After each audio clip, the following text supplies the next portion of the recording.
आज हमारे साथ डॉक्टर आरपी अरोड़ा मौजूद हैं, जो कि दिल्ली एनसीआर में प्रैक्टिस करते हैं। और आज हम बात करने वाले हैं किडनी स्टोन मैनेजमेंट के ऊपर, क्योंकि बहुत ही ज़्यादा इम्पोर्टेंट टॉपिक है और इसके बारे में अब बात करना ज़रूरी है, क्योंकि हर चौथे या पांचवे जो शख्स हैं उनको किडनी की कोई भी प्रॉब्लम हो सकती है, स्टोन की प्रॉब्लम हो सकती है। तो आज हम इसके बारे में बात करने वाले हैं सर से। Sir, very welcome. सबसे पहला क्वेश्चन जो मेरे माइंड में आता है जब स्टोन की बात होती है कि रीजन क्या है जो आजकल हर कोई कुछ ना कुछ किडनी से रिलेटेड प्रॉब्लम लेके हमारे सामने आता है, स्टोन से रिलेटेड प्रॉब्लम लेके हमारे सामने आता है। यूरिनरी इन्फेक्शंस हाँ जी। और डाइटरी एबनॉर्मेलिटीज, दो स्पेसिफिक कारण मैं यहाँ मेंशन करना चाहता हूँ। वाटर इनटेक कम होना बड़ा कॉमन हो गया क्योंकि लॉन्ग वर्किंग आवर्स का ट्रेंड हो गया जी। ओवरनाइट वर्किंग, डे में ट्रैवल लंबा और उसके बीच में पानी का पूरा ना पीना, तो वाटर इनटेक कम होने का इफेक्ट सीधा आता है यूरिन के कंसंट्रेशन बढ़ने पे।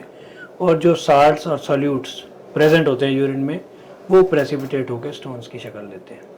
पहले नाइडस बनता है छोटा, उसके ऊपर फिर ग्रेजुअली प्रेसिपिटेट होते होते स्टोन्स बन जाते हैं। कितना अर्ली हम एक यूरोलॉजिस्ट सर्जन या फिर यूरोलॉजिस्ट से मिले कि हमारा जो स्टोन है वो बिना किसी सर्जरी के, बिना किसी सर्जिकल इंटरवेंशन के रिमूव हो पाए और हम दोबारा अपनी क्वालिटी ऑफ लाइफ पे स्विच कर पाए? स्टोन्स कितना जल्दी? जब छोटे होते हैं हाँ जी, तो यूरिनरी ट्रैक्ट में यूजुअली रुकावट नहीं करते अनलेस एंड अनटिल वो यूरेटर में आ जाए। जो किडनी से ब्लैडर तक की ट्यूब है उसमें जो स्टोन आता है वो पेन करता है, और उसको हम यूजुअली इसी वजह से पहचान पाते हैं कि स्टोन आया नीचे, उसने रुकावट की जी और पेन किया। पेन की वजह से डॉक्टर के पास पेशेंट आता है। तो एक सेइंग है, pain is a good symptom as it brings the patient to the doctor. Patient को डॉक्टर के पास आने का बहाना बना और डॉक्टर ने इन्वेस्टिगेट किया, उसमें स्टोन, किडनी में स्वेलिंग, यूरिन में इन्फेक्शन, ब्लड प्रेशर का ज़्यादा होना, डायबिटीज़ का होना, कुछ भी फैक्टर्स डायग्नोज हो जाएंगे।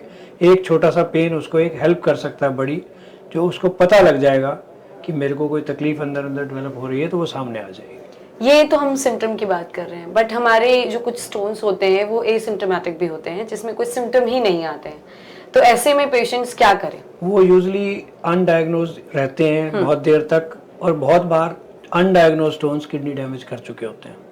तो routine ultrasound is a good help. अगर होता है बीच में किसी भी वजह से होता है तो जब भी अल्ट्रासाउंड कराएं पहली बार, मेरा सजेशन रहता है कि पूरे पेट का कराएं, सिलेक्टिव ना करें। डायग्नोस्टिक सेंटर्स की एक पॉलिसी हो गई, upper abdomen, lower abdomen, pelvis, इस तरह से अलग अलग डिफाइन करते हैं, तो आधी चीज़ें मिस हो जाती हैं। जब भी पहला अल्ट्रासाउंड कोई शख्स कराता है तो उसे पूरे पेट का कराना चाहिए, सो दैट गॉल ब्लैडर में स्टोन्स, किडनी में स्टोन्स, यूरेटर स्टोन्स, कोई कंक्रीशंस हैं बिल्कुल छोटी, वो भी डायग्नोज हो जाएंगी, और उस बेस पे उसका ट्रीटमेंट डाइटरी एडवाइस से, पानी ज़्यादा पीने की एडवाइस से, और कुछ मेडिसिन ज़रूरत होती हैं तो दी जा सकती है। कौन सा ऐसा सिचुएशन होता है जब हमें सर्जिकल इंटरवेंशन करना ही पड़ता है और कोई ऑप्शन नहीं? जो स्टोन रुकावट कर रहे हैं, रिकरेंट पेन कर रहे हैं, और साइज बड़ा है। साइज बड़ा है तो पेन रिकरेंट करने वाले स्टोन छोटे भी हो सकते हैं, बड़े भी हो सकते हैं। साइज में छोटे हैं तो हम वेट करते हैं और कुछ मेडिसिन भी देते हैं, जिनसे उस स्टोन का जो पैसेज है जहाँ वो फंसा है वो पैसेज खुलता है और यूरिन ब्लैडर में स्टोन ड्रॉप करते हैं और यूरिनरी पैसेज के थ्रू बाहर आने का चांस होता है, चांसेस होते हैं।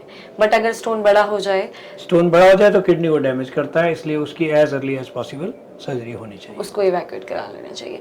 उसके अलावा मैं एक बहुत ही इंपॉर्टेंट क्वेश्चन पूछना चाहूंगी आपसे कि जब स्टोन की बात आती है ना तो बहुत सारे मिथ्स आते हैं सामने, बहुत सारे मिसकंसेप्शंस आते हैं। कुछ लोग बोलते हैं ये खाओ तो हट जाएगा, ये पियो वो हट जाएगा, तो ऐसे कुछ मिथ्स के सारी precautions set aside, water intake should be more. सबसे ज्यादा पानी, अगर हम पानी कम पी रहे हैं, कितनी भी प्रिकॉशंस ले लेंगे, स्टोन्स बनने का चांस बना रहेगा, क्योंकि बॉडी में अपने आप भी कुछ साल्ट्स यूरिन में निकलते ही हैं जी। और हम अगर वाटर इनटेक कम कर रहे हैं तो वो प्रेसिपिटेट होंगे। हमारा वाटर इनटेक अच्छा है तो थोड़ी बहुत प्रिकॉशंस हम कम भी ले रहे हैं तो वो क्रिस्टल्स निकल जाएंगे। कितना वाटर इनटेक अच्छा होता है? टोटल आउटपुट, इसको मैं इनडायरेक्टली कहा करता हूँ पेशेंट्स को, output should be around 1.5 litres in 24 hours. उतना पानी पीना है। इस बात को कहने के पीछे मेरा बेस ये है कि वेदर के हिसाब से हर बार तो डॉक्टर से पूछने आएगा नहीं कोई पेशेंट कितना पानी पीना है इस महीने कितना पीना है। उसकी एक जजमेंट मोटी सी उसको दे दी जाए कि वो सारा साल 1.5 लीटर यूरिन पास कर रहा है 24 आवर्स में, तो उसका वाटर इनटेक एडिक्वेट है। That अगर was- स्वेटिंग ज़्यादा है हाँ। तो पानी ज़्यादा पीना है, सर्दी का मौसम है स्वेटिंग कम है तो अकॉर्डिंगली उसी यूरिन आउटपुट के लिए उसको कम पानी पीना पड़ेगा। जी, बहुत ही अच्छा लगा आपसे बात करके, बहुत ज़्यादा नॉलेज मिली, बहुत इन्फॉर्मेशन मिली एंड आई होप हमारे व्यूअर्स को भी बहुत हेल्प मिली होगी। Thank you so much. Thank you.